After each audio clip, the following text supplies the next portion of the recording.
Hi, hello, hi, welcome. I'm late as usual. We're actually a whole day late, like if we want to get technical. Hi, everybody, welcome to the George Mossey Show. We're gonna talk happily ever after tonight, and then tomorrow we're gonna talk MILF Manor and Love in Paradise because I feel like we probably shouldn't try to fit everything into tonight. So we're gonna talk Love in Paradise and MILF Manor tomorrow. I hope you guys had a chance to watch MILF Manor, and I don't know if you guys caught up with last season. You didn't have to. But we're going to be discussing this season. Why is this at a weird angle? Hey, the Diva Speaks. Hey, Portuguese Princess. Hey, Debbie. Hey, Molly. Hi, everybody. TJ. Hi, TJ. Hi, Love Fit Megs. Hi, everybody. Welcome. I was at a Ludacris concert yesterday, but Cara was working and Dee wasn't feeling well. So how are you feeling, Dee? Not really good. You still sick? Oh my Yeah. gosh, I thought you were better. This is bad. This is bad because there's a lot. I was gonna talk a lot about this. I don't know how much you're gonna be able to get out, right? I'll be all right.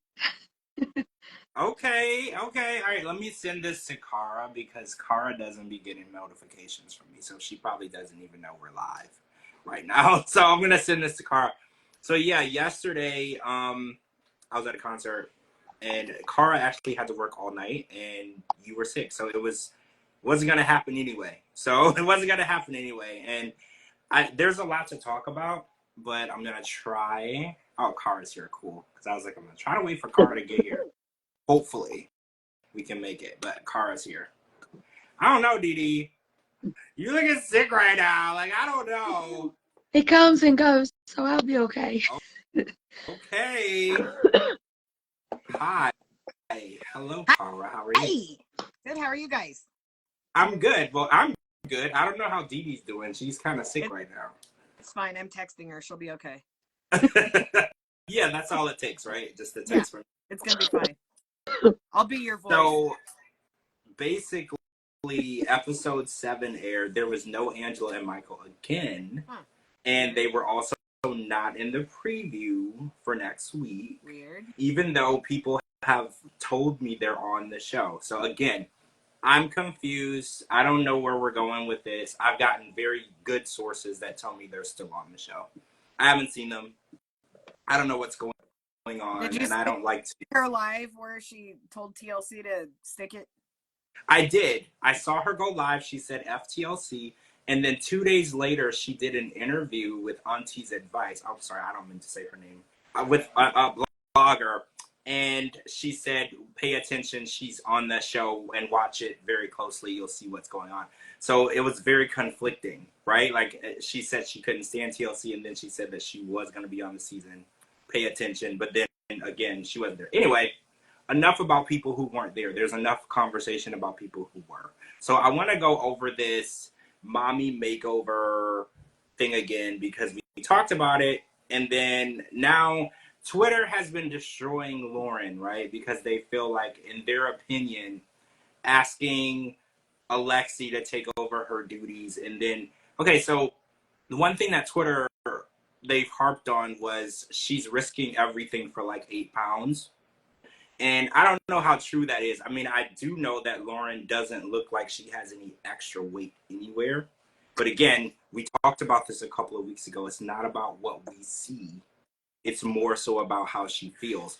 But how do you feel about the severity of it? Because we learned that there's going to be bags that she needs to, of liquid that she needs to empty, and well, that Alexi needs to empty. And then it's going to be a pretty big lifestyle change for her and her family. And a lot of people are saying, outweighing the good and the bad, maybe this isn't necessarily something that she should do with her kids being so young.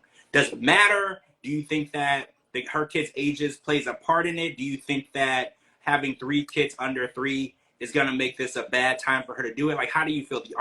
Are your feelings the same as they were a couple weeks ago? Same as they were a couple of weeks ago, but now even more so, because I knew that Alex had all this shit on his plate once she does it, but I didn't know about the drain tubes and everything, and that's so much. That is so much.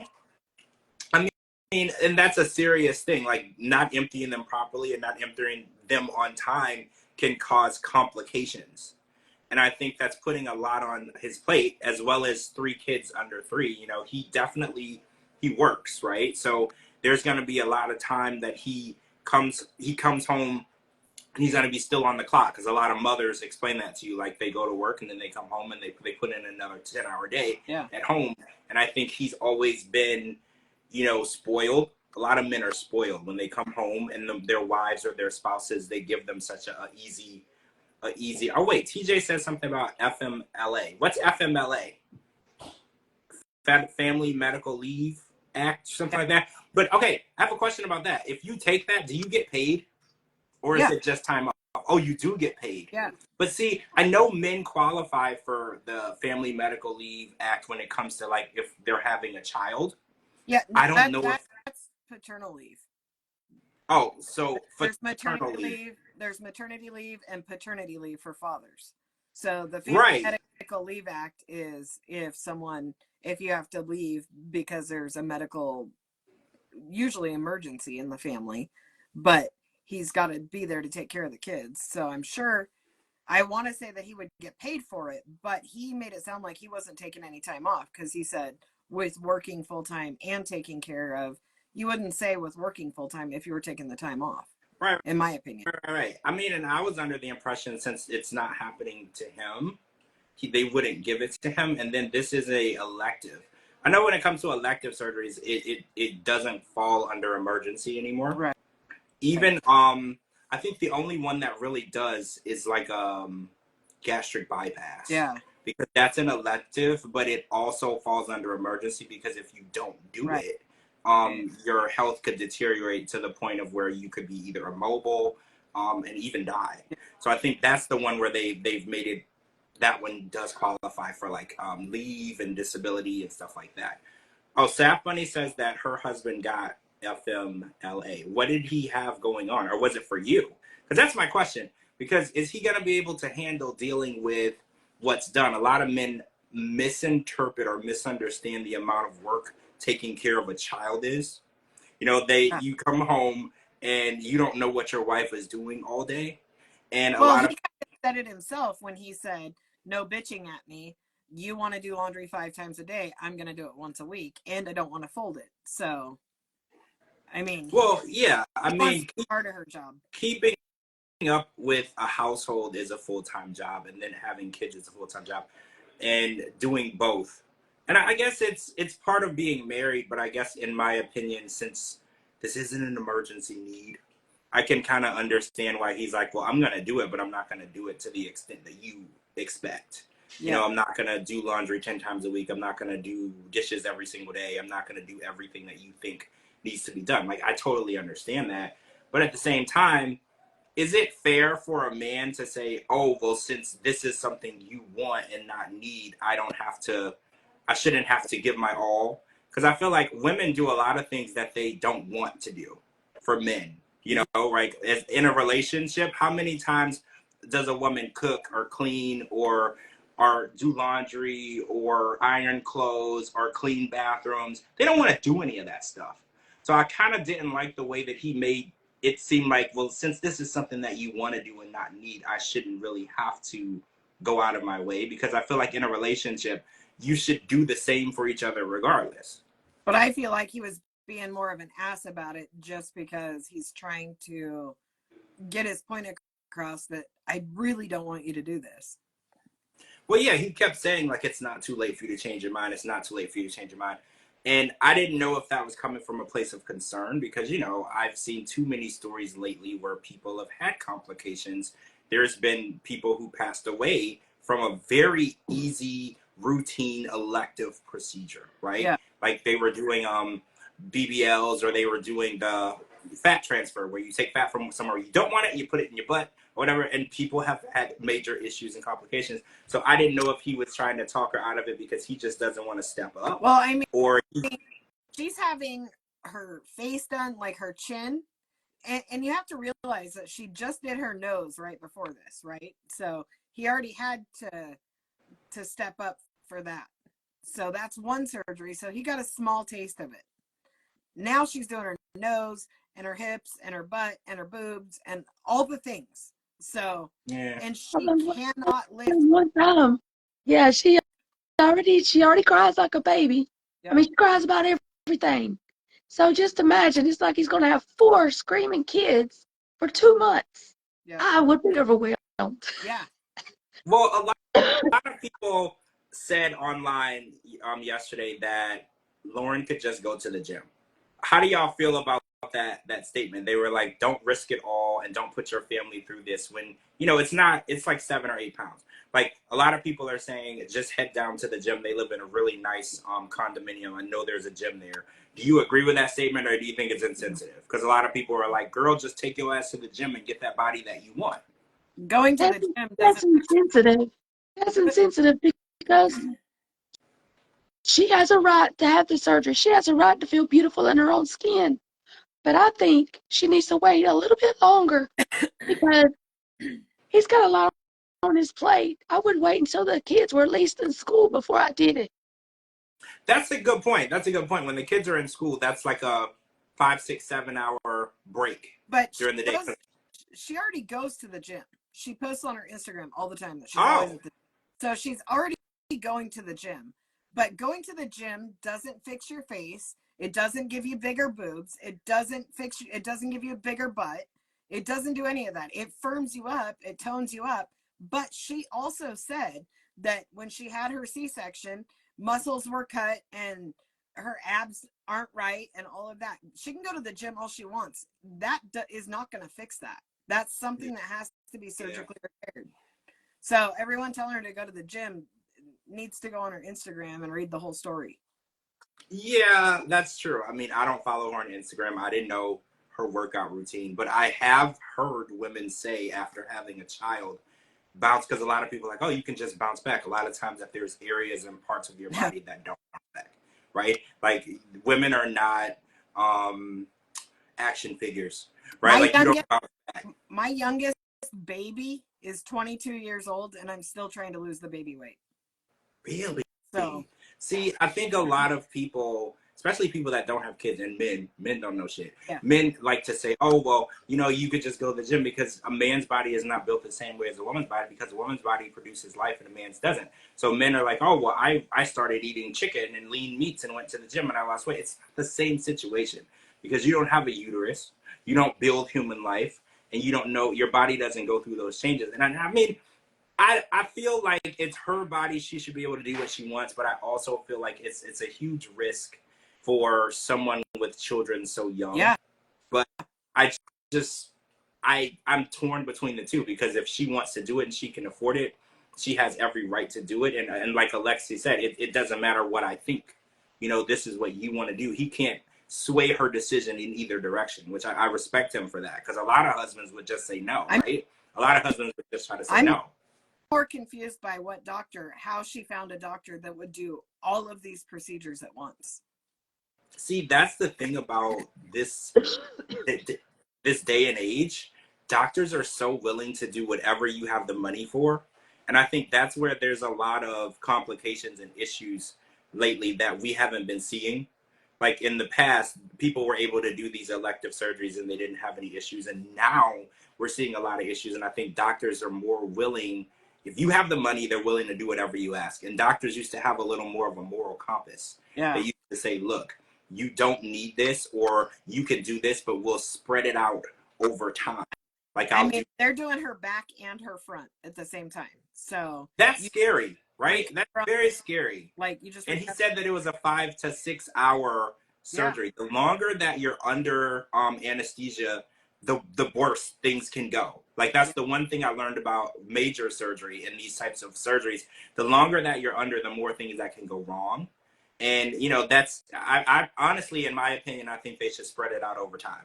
Like, over a year. Like, there's a lot of doctors who will be like, well, let's set up a plan. And they'll set up a plan and they'll do one thing at a time, one area at a time. And I think that's the safest way to go. Yeah. And I mean, I know a lot of people want instant results. That's kind of where we are in 2024. We want instant results. That's why there's the Ozempic outbreak of people that want I want to have my body right now. I want to do this right now. And I think that that's scary. It's a very scary situation where we think that results are supposed to be instant, especially when you're going under the knife. It's not supposed to be instant. It's supposed to be something that you work towards. Oh, I want to talk about Jasmine's mom, because we found out that Jasmine's mom really does have cancer, right? Because I thought that she was overreacting because Jasmine has a tendency to overreact to everything. But her mom really does have cancer, but it's caught in the very early stages. But the dilemma is her mom is going to be going to treatment and she's not allowed to be there. And, you know, I thought, I put myself in Jasmine's shoes, and I was like, if my mom was going through something like that, I would need to be there. So I hate to sympathize with Jasmine because it's hard, but I was like, I totally understand how she feels. She gave up her kids, seeing her kids, because she didn't have them full time, but she did get to see them. She gave up spending their birthdays with her. She gave up spending her birthday with her family, and now she's giving up the chance to spend that time with her mom during that healing process. There's a lot that she gave up. But she's getting her way. All she had to do is use the depressed word, which she throws around like it's the word the. I'm so depressed. And Gina's like, oh, you need a vacation? Well, how are you going to go on a vacation to Florida at that when you can't afford an immigration attorney? See, you've made a really good point. I didn't think about that. If you can't afford a $5,000 immigration attorney to get your kids here, and let's say that not going on this trip, you could have put that money towards it and got your kids here faster, why would you go to Florida? That is crazy to me. And then can we talk about Leandro's Airbnb? Yes. I know an Airbnb when I see one. You know, we've been through the Airbnb situation, especially with Mahogany in her Airbnb apartment. That was an Airbnb. There was no signs of living in that house. And I was trying to figure out why specifically they wouldn't use his actual home. And then some people on Twitter said that they think Leandro is an actor. They don't think that he's legit her friend. Do you all remember him from the bachelorette party? Because I can't remember who specifically was at her bachelorette party. Do you remember if he was there? I think he was. So this is legit her friend, right? Because now, a lot of people I really have to go back and watch it, but I think you're right. I know that there was a couple of guys there. I just can't remember. It's been too long for me to go back and remember who all was on the party bus. I think he was there. I'm not 100% sure, but I know for a fact. Okay, yeah, he was there. So this is her legit friend, but I can't imagine why they would use an Airbnb. Why do people use Airbnbs on TV? Is it because they're ashamed of where they live? Like, because I'm getting live there. He just came to be on the show. So you think he didn't actually move to Miami? He's still living in Colombia. Yeah. Or not Colombia, Panama. Yeah. Panama. He's still living in Panama. So this was just a way for him to get a trip paid for and Jasmine to get a trip paid for so they could see each other. Do you think that's what it was? Because I couldn't figure out why they were using that Airbnb. And let's be real, Miami, if you really did live in a house like that in Miami, that's like $10,000, $12,000 a month. Yeah. Right? Like a one-bedroom apartment in Miami is $4,500. So when I saw the house, it immediately was a red flag for me. Because I was like, well, you're not a rapper or an NBA player, so how would you expect, like, how do you expect me to believe that you, an immigrant who just recently arrived here, is living better than most of us? You know, like that's very hard for me to believe. Okay, so, but also I would like to talk about her altogether. So let's say you're dating and you give me everything I want, because I give you golden showers and all the things. And I say, I'm so depressed. And you say, oh, let's go on vacation. I'll spend the money I don't have and we'll get you there. And as soon as we get in our Uber, I start telling you about how this person that we're going to see was my lookout for the wild fantasy sex I had with my ex. But you're not allowed to talk about anybody you've ever been with. Oh, yeah. That was interesting. Yeah, because his ex-wife, when she found the napkin, remember that said, like, for his birthday, that she said happy birthday on, she destroyed the napkin. Yep. So yeah, the existence of his ex-wife, who she's fully aware of, he made it very clear that he was married before, she's stricken from life. She can't be spoken of, seen, whatever. But yeah, she did in pretty, almost grave detail, describe what they were doing, where they were doing it, and how much she enjoyed it. Yeah. And he was just okay with it. And we know that the double standard exists with her, but to the extent of where she controls everything that he can do and say, is quite alarming. And we thought at the beginning of last season that he was starting to stand up to her, but I think she's mastered the sympathy card. I miss She's my got him over kid. a barrel right now because he messed up and he messed up big. So Yeah, yeah, and whatever she says is gonna go. it's I miss my kids. My mom is sick. I miss home. I want to go back to Panama, and I think he lost that sense of balls Yeah. that he was growing at the time, because now he actually does feel bad because he really did Yeah. screw up. Like at first, she just controlled him because she controlled him, but now I feel like he does have her. She has him by the balls at this point because he feels like she might actually leave me because I did screw this up. And I think that's the bulk of it. Oh, so she says that her dog Coco is gay and is attracted to men. It's really weird because dogs would be attracted to dogs. So I was like, what's up with the gay dog? Is this a thing? Like, does anybody have a dog that likes men over women or whatever? Like, is that like a preference? There are a ton of dogs that prefer men over women, or women over men, depending upon the situation that they came from, whether they were abused, whether they were locked in kennels, so on and so forth. It depends on who's nicer to them. It has nothing to do with being gay. Well, right. Crying out. Because dogs don't have sex with human beings, right? So that was my whole thing. I was like, well, it's very possible that you have a dog that spent most of its life with a male owner.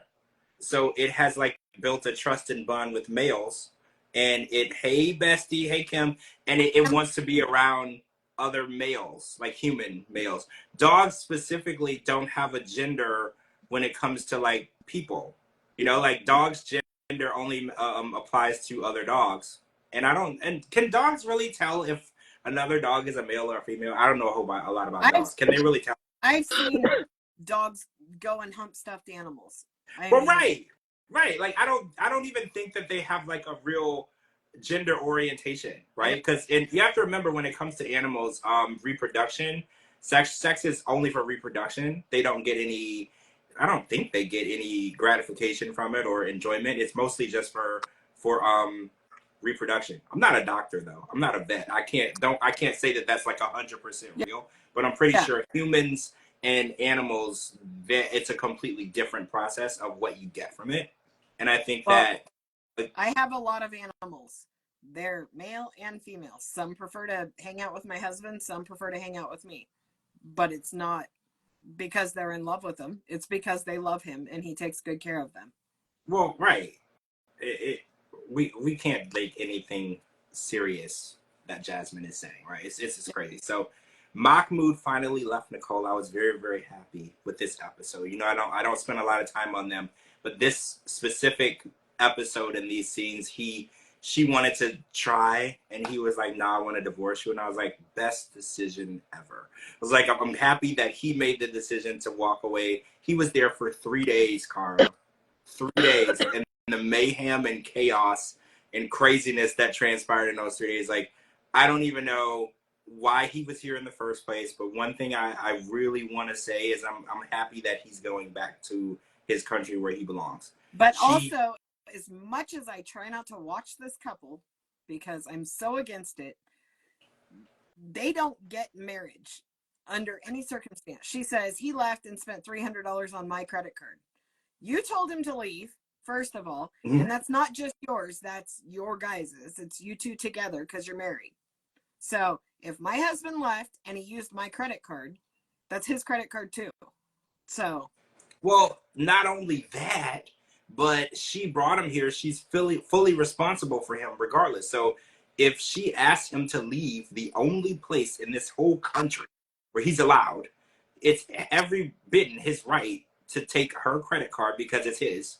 They're married essentially, but even on top of that, even if they weren't, even if she was just the sponsor, it's still her responsibility to take care of him and make sure he has somewhere to go. You kicked him out in a city that he knows nothing about, no idea of where he is, how to deal with people. You did that to him. I think $300 is the least that she should have paid. And the fact that he even paid it back, it changes my opinion of him a little bit. I don't like either one. I think they're both toxic. I think neither one of them should be in a relationship with another person. until they can figure out why they are, why they act this way, why they react to relationships this way. But I think that he was the bigger person in this situation, and he showed that he could take the higher road than Nicole, and I don't think Nicole has ever taken the high road in her life.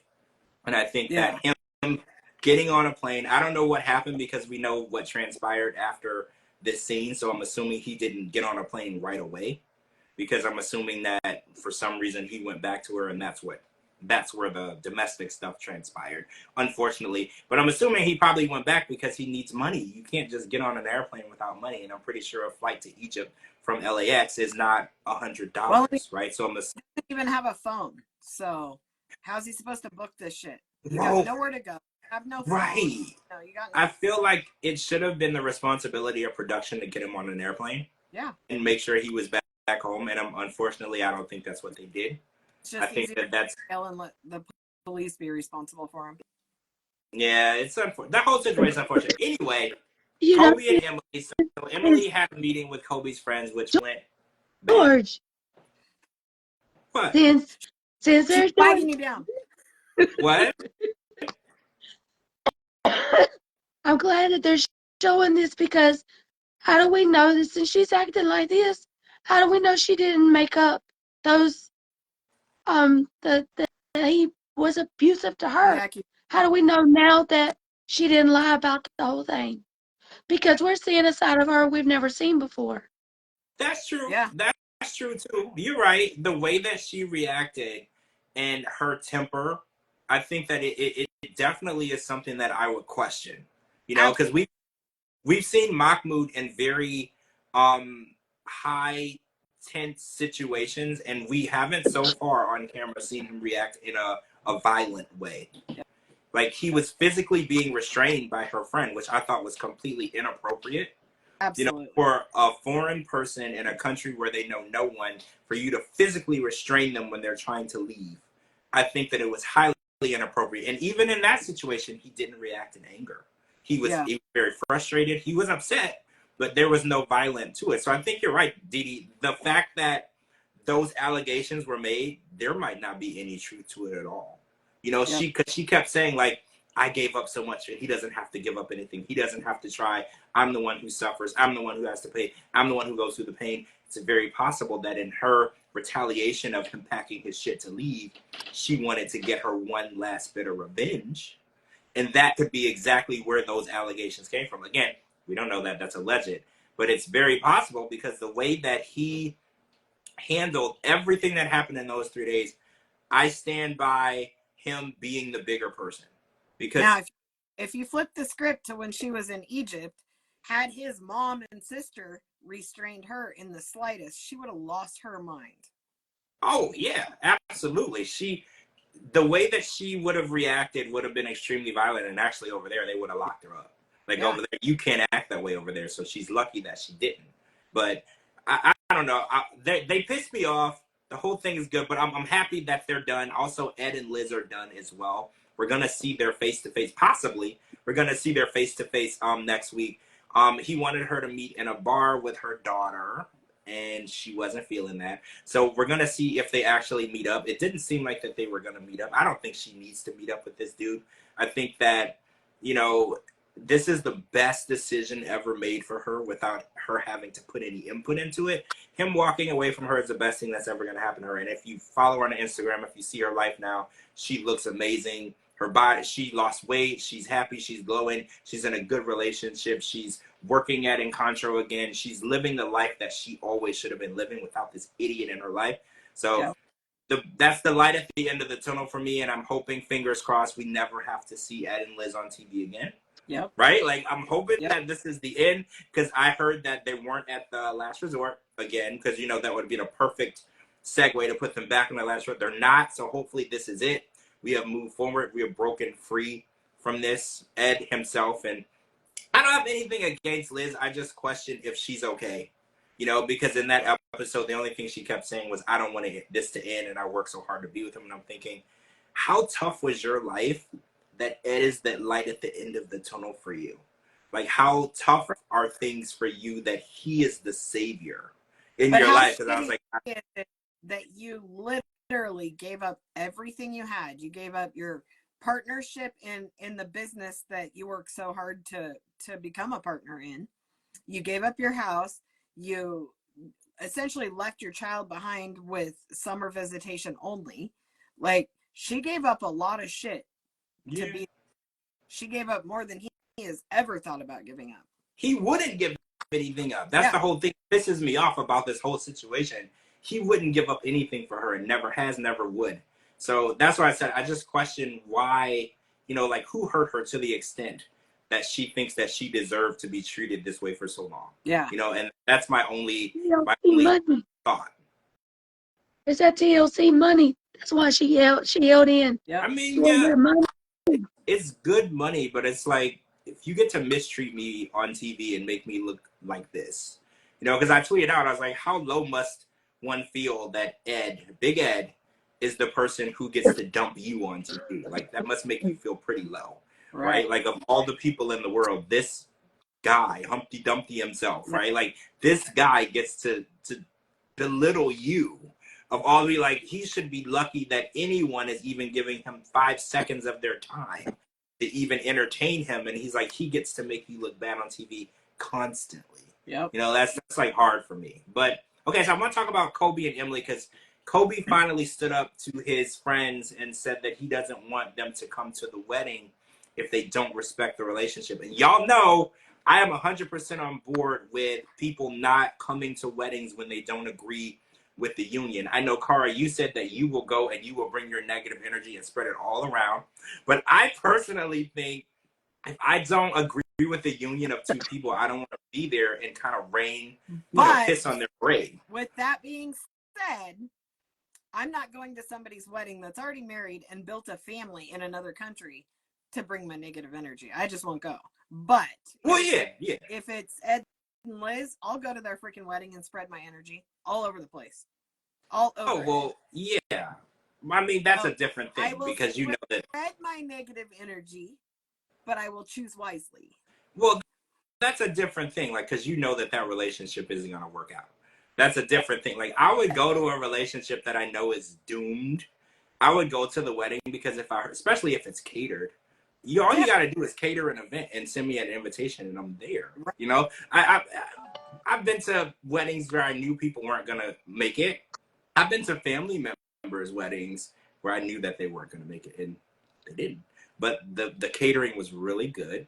I chose the steak, so it just depends on the situation. But I think that it was finally ready in time for Kobe to stand up to his friends. And I know cultural differences are really hard, but Kobe is an American now. And I hate to be like that, but when you move to another country and you start a family and you start having kids over in this country and they are born into this country as citizens, you have to start adapting to your situation. And when he brought Emily over there, I get that he wanted her to experience, how he lived. But I think that it was needed for him to say, look, I get that you want to talk to her crazy. And I know in our culture, it's okay to talk to her crazy, especially her being a white woman. It's okay, because they have a special feeling towards white women. In Africa, they refer to them literally as white women. Like, they have a certain way that they feel. And I think that it was just important for him to stand up and just say, look, you don't have to accept her. You don't have to accept our relationship. But if you do want to come to the wedding, I'm going to need you to stop being disrespectful to my wife. I stand by him. And I know that was difficult for him because these are people he grew up with, and he had to kind of go against how he was raised to come to that conclusion. But I think it's important because, again, his life is in Kansas now. You have to respect and uphold the marriage and life that you're building, not the life that you are leaving behind. But I do love how he stood up for her, because he could have said, don't talk to my wife like that, brushed it under the rug, and invited them to the wedding. But instead, he's like, you know what? Don't talk to my wife like that. And also, I think it's pretty good that you don't come to our wedding. I mean, he defended her the way a man should. He did a good job. And a lot of people said that she didn't deserve it because, people don't like Emily, specifically. A lot of people are like, well, she goes over there and she has an attitude. People think that she has a chip on her shoulder. Do y'all feel like Emily always has an attitude? Because people keep saying that on Twitter. They're like, Emily always has like a chip on her shoulder and she's always looking to start a fight. Do y'all feel like that? See, Dee Dee, you think she does. I mean, I don't know if she specifically always wants to start a fight, but she might be easily offended. I think that might be an issue that she has. When someone says something that she doesn't like, she typically blows it out of proportion. I think that is part of being Emily, right? I feel differently. I don't think that she's always got a chip on her shoulder, and I don't think she always wants to fight. I do think that she has been spoiled rotten by her parents her entire life. Yeah.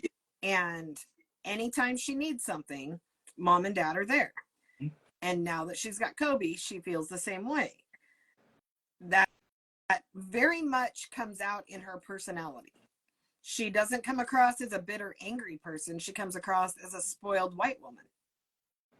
Interesting. So she expects people to come out and defend her and save her in situations. But do you think that attitude lands her in situations where she needs to be defended? Or do you think...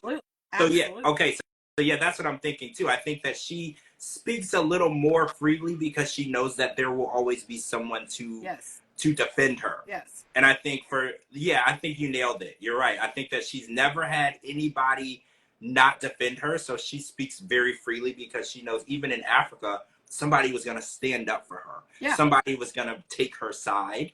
And I think that she used that to her advantage the way that she was speaking to his friends. I think that if she didn't have that entitled, spoiled upbringing, she would have been a little more lenient to what she said to these people, right? His friends. But I feel like you're right. The way that she was raised, the way that she's able to say whatever's on her mind and nobody is ever going to say she's wrong, she went over there and told him exactly how she felt. Yep. But also her parents are there with her.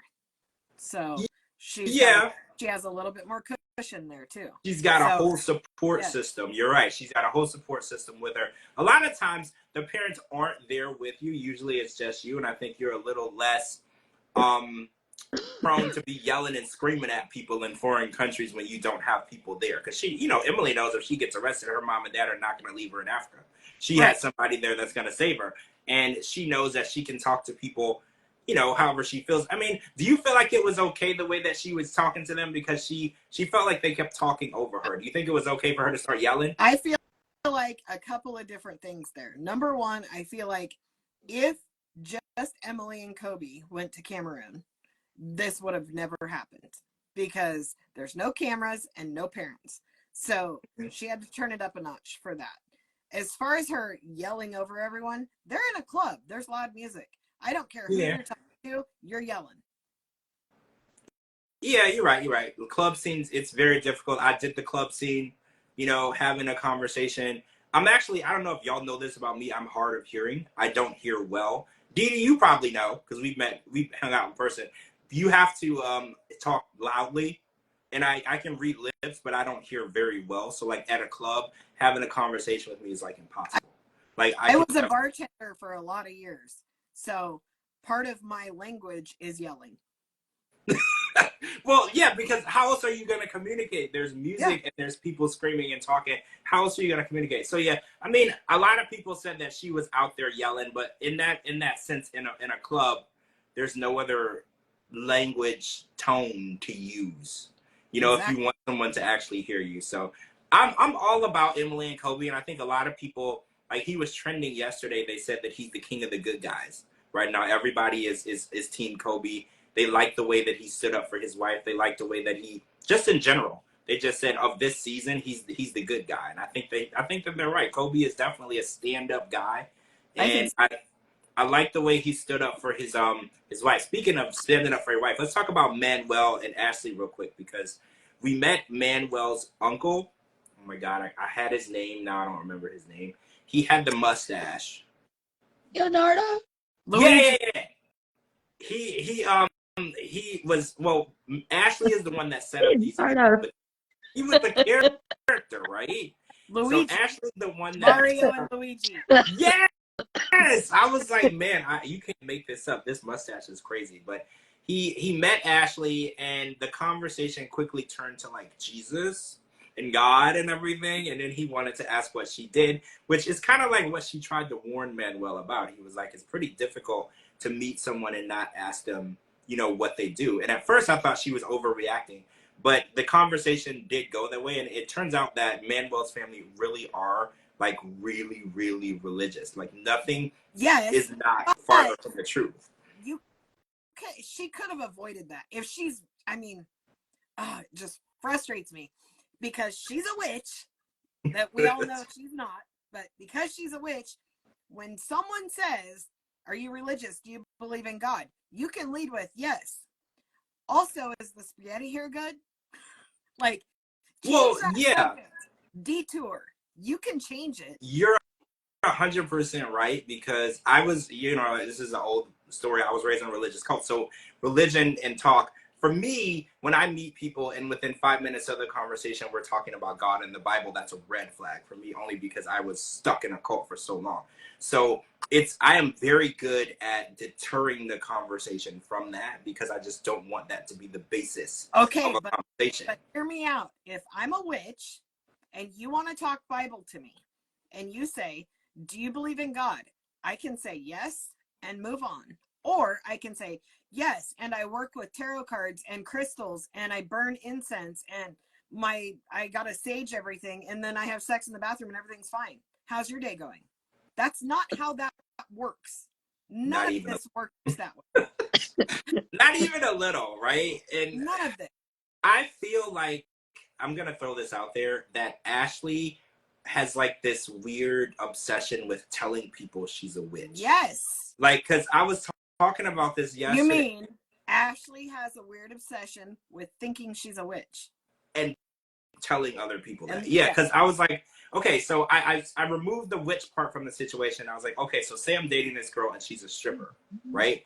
My mom would have an issue with that. My mom is a super religious person. She's in a religious cult, whatever. And I was like, what would be different of me asking the stripper, like, hey, I love that you're a stripper, but my mom, who's 70 years old and obsessed with God, is going to hate it. Let's kind of deter from that. What's different from him saying, hey, my family's super, super religious. They're not going to like that you think you're a witch. Let's deter from that. Like, what's the difference from asking one to the other? And I was like, I get that it's unfair to try to, say, I don't want people to know what you do. But in different situations, sometimes it's very important to give enough information, but not all information needed, to... And I'm meeting your religious mom, and your religious mom asks me, "What do you do for a living?" I work in the entertainment industry. I work in the food service industry. Well, right. There's a easy way to not give too much information. Yes. That was my whole point. I feel like Ashley walks around like, I have to make sure everyone knows that I'm a witch. Yes. And it's like, if witches really rode on brooms, I feel like she would fly around on brooms just so people knew that she was a witch, right? Like, she just walks around like, I'm a witch, I'm a witch, I'm a witch. Every day. She orders a drink. She's like, can I get a Coke and rum? Oh, I'm a witch. Like, it's always something that she has to tell everybody. And I was like, that's fine. You can be totally obsessed with what you do. But most people don't walk around telling everybody what they do for a living. Okay, so I want to talk about Erin, the chick who talks to aliens. I just want to spend a little bit of time on that. And she has like her own language. And she was reading Manuel and Ashley. And I don't know, like, I was really confused because I didn't even know that, like, specifically you could see aliens, because I know that there's aliens. This is a whole stupid thing. We know that there's aliens, but you can't see them. So the fact that she communicates with them and then takes what the aliens say about us and then translates it back to us was like blowing my mind. Because I was like, if this was a full of BS contest between Ashley and Erin, Erin won, right? Because we know Ashley's full of BS. We know she's not a real witch. But I was like, is Erin for real? Like, is she for real that her actual job is talking to aliens? Who hires people to talk to aliens? That's just as much her real job as it is that Ashley's a witch. Right? Also, because somebody said, I am a doctor and I'm doing Lauren's surgery. Well, right. At this point, you can just make up occupations, right? Because they were like, at this point, Ashley called her friend and was like, hey, you know how I'm pretending to be a witch on TV? Do you want to pretend to be a crazy alien lady with me? Yeah. Like, this is where we're going at this point. It's literally ridiculous. Like, to the point of, like, what the actual hell is going on? Yeah. And then she was speaking in a language, and I'm like, so is that like a real language, or is she like literally making this up as she goes, right? And I feel like she was just making it up as she went. Yeah. Absolutely. What? A veneer tech. Yeah, her teeth were very nice. We can all speak toddler if we want to. But we don't. This We was choose a not lot to. for me. This was a lot. Like, I have an open mind, right? Like, I am super open to different things, but I was like, you mean to tell me that people call you and book you to ask you what aliens are saying about them, right? No. Like, is there really a market? Am I in the wrong business? Like, should I be taking people's money and telling them that I'm talking to aliens? I mean, yeah. And then Is that really know, what's going on? and your witches will be right behind you.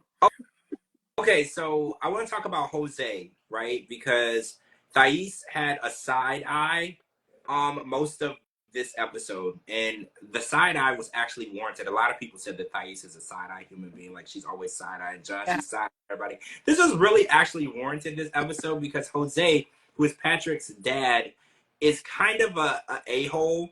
Sorry, Patrick, if you're watching this. He's kind of an a-hole, right? So Patrick let us know that his dad was absent from his upbringing. So, you know, I was in a situation where my dad was absent from my upbringing. So when you have that, you have this strong need for fatherly acceptance. You know, it's not something that you can control. You just need male acceptance, fatherly acceptance. You want that love that you were missing. And I feel like Jose is taking full advantage of Patrick because Patrick is paying rent in an apartment they don't live in. He's doing work in an apartment that they barely use. And what really caught me was when he showed up to the apartment. This is his first time meeting Alessi, right? His grandbaby, this beautiful girl. And what he has in his hand when he enters the apartment is a pint of, or a gallon of paint. Not a teddy bear, not a diaper bag, not a pacifier, not a bottle, nothing for this baby, right? And I was like, this is how I know this man is taking full advantage. And it's funny because Thais can see it. She's like, when we lived in this apartment, because Thais and her dad, Carlos, and her brother, they all lived in this apartment when Patrick was still in the U.S. before he brought her over, and he was taking advantage of Thais and her dad then. So she knows exactly what's going on. But how do you get through to somebody who is just happy to get the attention? Because did you see the way Patrick's eyes lit up every time his dad looked in his direction? And I was like, I totally can see that because he needed that as a child. And even though he's a grown man, it's still something that we crave emotionally from the person that was supposed to give you that attention as a child. How is she going to get through to him? Or do you think that it's impossible? Because Patrick just kept saying she doesn't understand, she doesn't know what it's like, and he would never take Here's the thing though, flip the script on this one. You're here to see her dad, who literally calls you a bastard and doesn't want anything to do with you. So you're lucky that his dad walked in and accepted you. Plain and simple. Yeah, his dad is very accepting, but would he be as accepting if there wasn't so much money involved and help? And probably not. But the fact is they have worked on building this relationship. Patrick's more than happy to give his dad the money because that's the only way he can help his dad. This is a relationship that Patrick very much values.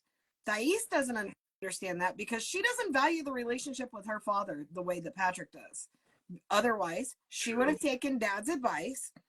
Dad didn't give the blessing, I'm not getting married. Not lied to her father about why she's coming to America. There's so many things that are messed up between Thais and her dad, but are a smooth ride between Patrick and his dad. So I think she's jealous. See, that's an interesting take on it because I don't know. I feel like Patrick's relationship with his dad is great because he submits to whatever his dad asks for, so there's no conflict. I feel like if Patrick was to be like, no, I don't have time to paint, no, I don't have any money to give you, no, no, no, I feel like the dad it wouldn't be such a smooth sailing relationship. I feel like it's so smooth sailing because Patrick is very submissive to whatever his dad wants. But also, he hasn't been there in 2 years. So It's hard to say. 2 years ago, did he tell his dad, next time I come, I'll paint? Or next time I come, we'll take care of this. We don't know what happened before he was on TV. So there could be promises that have been made that haven't been aired. I think what got me was he didn't ask Patrick to like, hey, let's paint together so we can catch up. like, let's bond. He was like, I'm gonna leave and then you should wash these walls and paint this apartment. I think it would have been easier for me to accept if it was something that they did together. Because there's nothing wrong with, you know, father and son bonding over, you know, whatever hobby it is, carpentry, woodworking, building houses, working on cars. So many father and sons bond that way. I think what really irritated me was he just wanted Patrick to do it on his own. And I was like, well, why don't y'all do it together? It's been 2 years since you've seen each other. It would be great for you to spend that time together. He's not just a manual laborer use. You know, this is your son. And it's clear that Patrick is really yearning for his father's attention, even at his age. You know, because psychologically, we don't just grow up at 18 and all of our feelings turn into adult feelings. Patrick is still an 8-year-old boy inside emotionally with his dad. And I do feel like Thais was like, oh, well, he's exploiting those feelings. Kind of, yes.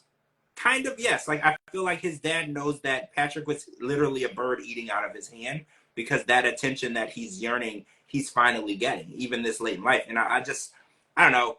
It's hard for me, though, because I had that same situation. Like, I didn't have the father growing up, so I know what those feelings are like. And I just don't like seeing him take advantage of somebody who he should be spending the time with, or he should have spent time with the whole time. But there's also, you know, everyone saying that he should have brought something for the baby, or he should have brought something for Thais, or this or that. Mm-hmm.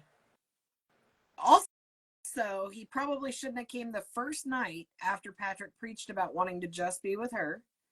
Yeah. So that was kind of also, Patrick probably should have told her he was coming. So you spring anything like that on me, my reaction's not going to be good, whether I like the person or not. But see, I think Thais sees right through it. But I think that Patrick, like I said, he's whatever his dad wants. Because he was very clear that he was going to spend the first night there with his wife. But his dad calls or texts and he's like, hey, I'm in the area. Of course you can. Of course you can. Like, because it's whatever he wants. And I do think that's almost exactly what I'm saying, though. So you're with your significant other and she says, I want to see my parents. And you're like, no, not tonight. We just got here. I want to spend time with just you. And then knock, knock, your mom shows up. Oh, yeah, I forgot to tell you my mom's coming. She's just supposed to be okay. Well, no. Oh, no. Like, especially because this is sort of also a vacation trip, too, right? Because this is a beautiful place in Brazil. And not only that, but it's a vacation. She's seeing her kids, her family, or she's seeing her family, and her family's meeting the baby for the first time. They're having a big party. It's kind of a vacation.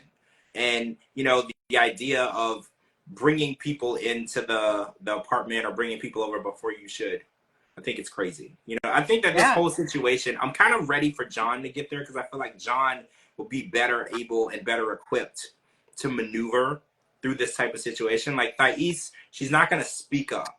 You know, that's not who she is. She'll talk to Patrick freely, but she's not going to like insert herself into the situation with Patrick and his dad. That's just not who she is.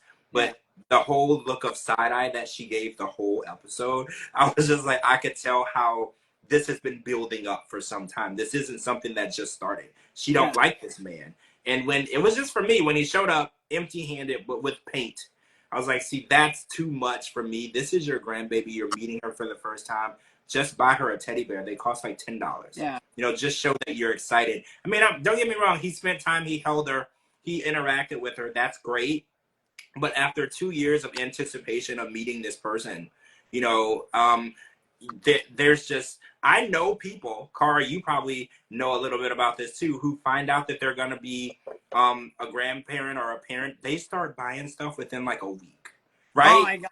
You don't even want to see what is right here.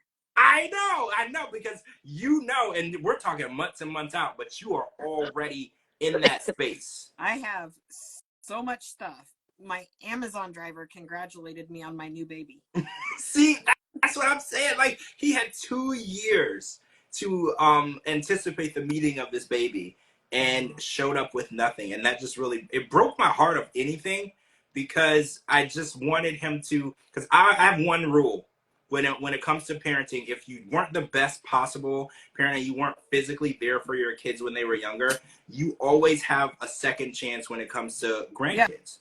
So whatever you weren't able to fulfill with your kids, it's so important that you do that for your grandkids, because I was like, yeah, he wasn't there when Patrick was growing up. That's okay. We can forgive. You know, we don't know the situation, but I wanted him to show Alessi, you know, what he couldn't show Patrick, and I feel like he's just kind of repeating the same cycle, the same process. He's very oriented in what he can get from people, you know, and I'm familiar with that. I have family, you know, that I grew up around that are like that.